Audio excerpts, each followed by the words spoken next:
What's going on, workforce? Brian here, and in today's video I wanted to talk a little bit more about Destiny 2. This comes on the heels of being requested by the community for my thoughts on the summit. So if you're not aware, Bungie invited several creators, we weren't one of them, out to a summit in which that they were really listening and gathering their feedback. And so several creators are already on YouTube, have posted about this and their impressions. They're under strict NDAs, so they really can't share a lot with us, but what they can share and have told us is very telling, but it's still on Bungie to deliver. And so I want to give my thoughts on that. And then also, we just finished with the Warmind reveal. So I went ahead and, based off the curiosity, and obviously those in the workforce who have been asking me for my opinion on Destiny 2 and the changes they've made, that, again, I was completely in the black, not really paying attention to the game. And so I decided to tune in for the reveal, and what I saw was actually very promising. Now, is it enough to get me to come back to the game?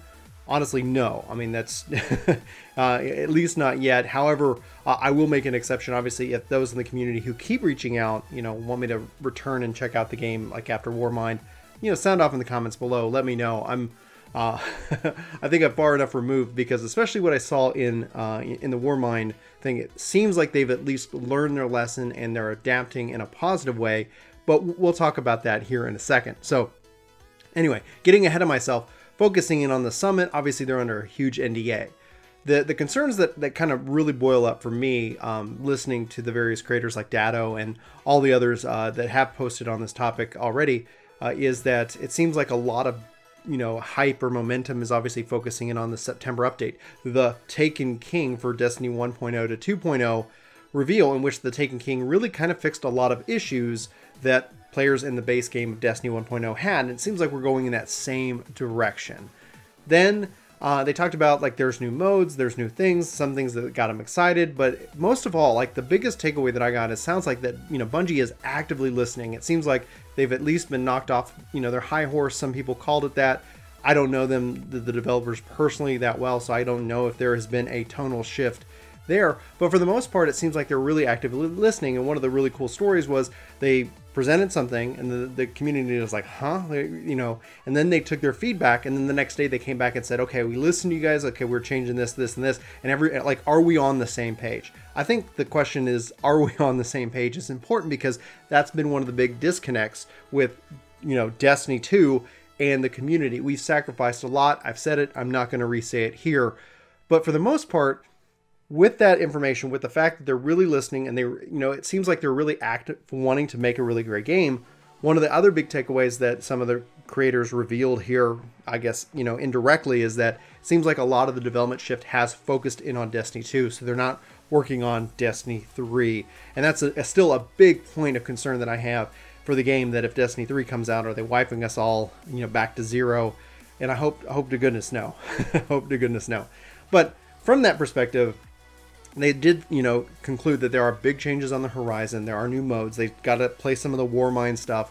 And that's really, I think, good. I think what we're seeing here is a Bungie who has lost a huge amount of the player base. I don't think that's a secret to anybody. I think that they are looking at really what is Destiny, what it is. And that's really where the positive side of the summit comes in, is that they are inviting people, they are listening, they are trying to figure this out, to see what the community, what especially the hardcore, want in this game. Do they want more of an RPG? Do they want a more MMO? Do they want more of a shooter? Do they want, and I think honestly the answer boils down to that, like, yes, they want all of that. They want loot specific content, and they tease that obviously with Warmind. So from here, the first takeaway that I have to share is that I only wish they did this last year before Destiny 2 even came out. I wish that they were actively trying to figure this out before, and maybe there were focus groups, and that obviously wasn't public, but working with players who want to play, want to stream, want to really just dive into the lore of this game. There is a lot there. There is a lot under the surface, but the question is what takes priority, and development takes time. We can't sit here and expect them to, do a 180 and all of a sudden everything's fixed. It's going to take time planning, and it looks like, for the most part, at least with Warmind, it's not going to fix everything. It's not going to be the cure, and that's really where some disappointment is that if the cure is 2.0, then it's like they're asking people to pony up more money for that, and I can't get on board. I can't sit here and justify spending more money on a game that is not right, and they have to show me. And that's what brings me to obviously the Warmind reveal.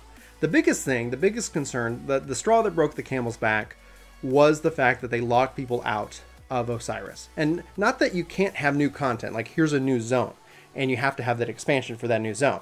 That's not a problem. It's that they took things away from players that had already existed. It's like, hey, unless you pay me more money, you can't have that thing that you just had.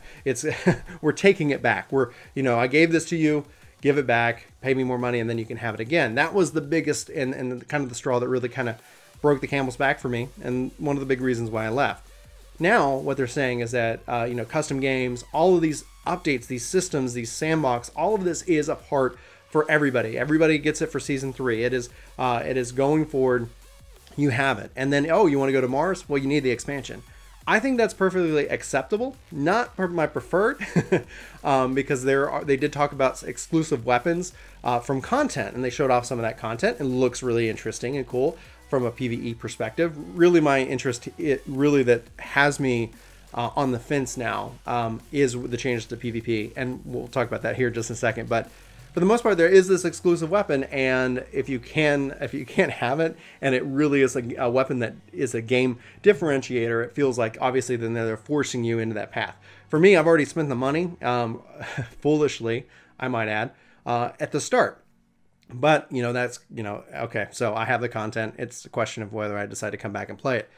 So that is the concern, obviously, with some of that exclusivity. But as far as systems goes, as far as being able to participate in PvP matches, custom games, now they have ranked for PvP. I said we were going to talk about it, so let's talk about it. They've got 2 different ranking systems, one that's always going up, and you can prestige. So you can do this as much as you want, and you're going to get rewards, and you're going to see various emblems, and there is kind of a bragging rights to that. And that's for the quick play. And then for the competitive, you have a ranking system that goes up and down. So if you win, it goes up. If you lose, it goes down. And this is great. This is exactly what we have needed from day one.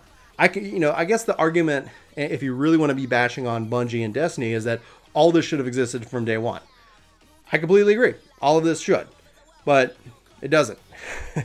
But it does today, or May 8th, I guess.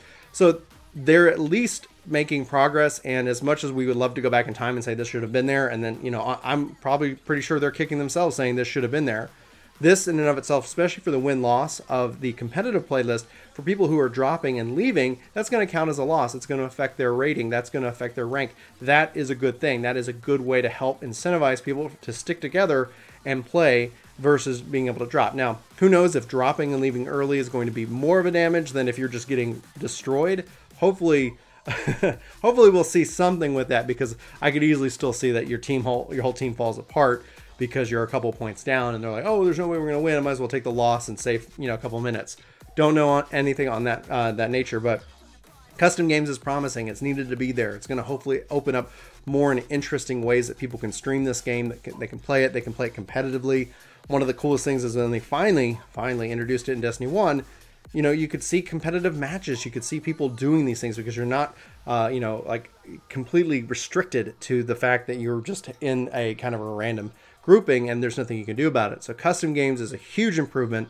And one of the things that really was my concern going into Destiny 2, it's good to see that they're finally delivering it here and now with the maps and the ability to kind of say that you have to have the new maps to play those maps in custom, but everybody has those maps in the matchmaking. This is huge. This is important. This is not segmenting the community. Now, like Destiny Gary tweeted, and I talked about it earlier, are they doing this because the community is already so small they don't want to divide them even further, or are they doing it because it's the right thing? And I hope that they're doing that is because of the right thing. I hope that they are saying, no, we don't want to have all these divisions among the game for people who buy X versus Y versus Z.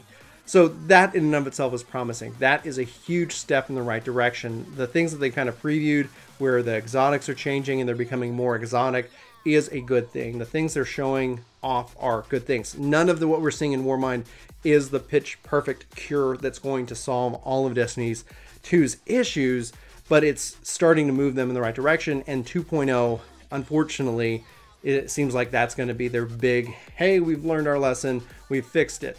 But the overarching problem that I'm worried about with Destiny as it exists today is, what about Destiny 3? Like, are they going to literally burn everything down to the ground again? And if they do, there's no reason to come back. There's no reason to do a 2.0. There's no reason to stick around and play this game. There's no reason to earn those emblems, because they're just going to take it all away from you. So that's my big concern. Now, the thing that would really make me excited, that would really seal the deal, is if they announced cross save. Now, crossplay is something that I want more than anything, but that seems to always be a hurdle, especially when it comes to Xbox and PlayStation. But cross save, I think, is something that could really help fix a lot of this. I've talked about it before, but the fact that I cannot like progress on any of the platforms, and the workforce, especially when we were playing Destiny 2, is divided across PC, PlayStation, and Xbox. I'm not going to go grind out on another platform. However, if my character was persistent, and then I could just log in on PC, or I could log in on PlayStation and go play with my friends, aka you guys, the workforce community, that is a game changer. And I haven't heard of that. And if they announce it at the end of the stream, my kids were being silly, so I was trying to kind of multitask. But for the most part, I think that's going to be a game changer. That could be something that I think would help really resolve a lot of the problems and pain points that we see here today. But anyway, that's just my opinion. I'd love to know yours. Where do you guys fall on Destiny? Where do you fall regarding the summit? Like, again, I really wish they did this last year, but hopefully they continue to do this and they really listen to the feedback. Where do you fall on PvP? Where do you fall on the ranking system? Like, are you interested in Warmind? And I guess the ultimate question is, would you be interested in if I returned and started covering Destiny again on the channel? Or if you just were happy if I returned and really didn't talk about it on the channel? Either way is fine. Let me know. Sound off in the comments below. Let's have that conversation. I'd love to know what you're thinking, what you're feeling, especially as as it goes, you know, with Destiny. So I'd love to know. Anyway, guys, thanks so much for watching this video. Hope to see you in my next. But until then, I hope you have a fantastic day and take care. Hey everybody, Brian and Chuck here for Work to Game. Chuck wants to tell you that you should totally subscribe to the channel, and that you should totally hit that like button. Oh, and then we also got t-shirts on sale for some reason. That's a little bit mean, Chuck. I'm not crazy.